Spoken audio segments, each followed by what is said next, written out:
I'm gonna explain cold fusion. Now, you don't have to believe this, don't even have to believe I'm intelligent by my appearance, but I'm just gonna speak.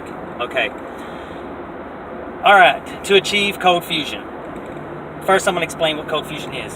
Okay, the closest we've ever achieved, or closest we've ever came, is actually a nuclear bomb. We can simulate what the sun does on a scale that is actually a tiny fragment of what the sun does. What we can't emulate is a star, what it does on a microprocess. We can't make a small star. Okay. The reason why is in cosmology, when a star forms, you have energy and fuel. Okay. When science tries to make a star, they have plenty of fuel. They have all the hydrogen they need. And they try to compress it in a magnetic field because of its diamagnetism. But this isn't going to work because it only burns for a fraction of a second. Why? Because you need that energy. In space, the energy is gravity. But the closest gravitational pull we have on the planet is Earth's gravity. And we only have 1 G, which is not enough energy at all to achieve cold fusion. So what you need are alpha particles. Basically, alpha particles are helium nuclei. Once you add electrons to them, you're creating a new element, basically. So, if you have an arc,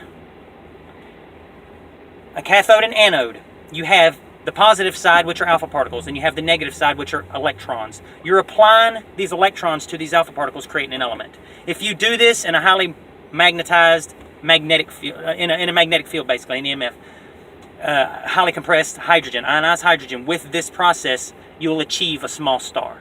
Now, one reason I believe this process works is because when I figured this out, I started looking up cold fusion and found out what we've achieved and what we had. The last time anyone was working on cold fusion was in the 80s, late 80s, and he was shunned. These two guys were. Ironically, they were achieving cold fusion, or thought they could achieve cold fusion, pretty much the same process that I'm talking about.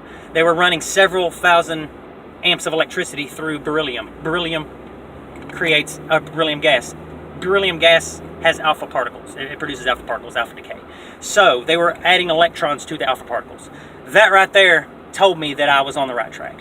Now, I might be wrong, but it's just a little bit. I know quite a bit about cosmology and energy, quantum physics, quantum mechanics. I've just been doing this stuff for so long, I've pretty much self-taught myself. I'm self-taught. But anyway, I got a little bit of college. But anyway, what I'm saying is, a radioisotope thermoelectric generator, okay? If you want to consider what the pyramids do, they are a radioisotope thermoelectric generator which creates a small star. These things are thermoelectric generators with a star inside them producing the heat. Now, the King's Chamber is basically like a giant diode directing the energy into the body and the encasement of the pyramid. This is creating piezoelectric and thermoelectric energy, okay? It's being transferred into the Queen's Chamber, probably localized, centralized into the Queen's Chamber, which is directed to the capstone into the magnetic field, or into the atmosphere, the ionic field. This is basically how they got wireless energy. Now, the outside of the pyramid, where the casing stone was, would be where it would bring in atmospheric energy, like an antenna. So it was basically bringing in atmospheric energy, radio energy, and energy from the ground. Okay, now we know this. But people don't understand that it was basically a giant thermoelectric generator with a star producing the heat. And the sarcophagus had some kind of gelatinous stuff, water, anything. It had something in it, probably not water, but whatever it was, that was the cool side of the thermoelectric generator, of the arc. So when you consider the pyramids being called Ikhet, which means glorious light, this kind of makes sense.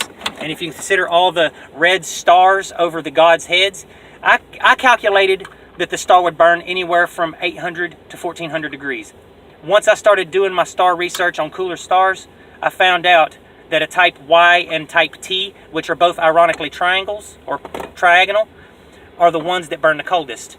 The type Y star actually burns from 700 to 1300 degrees. So I was off 100 degrees on the low side and the high side. But they would be red stars, exactly what's over Thoth's head.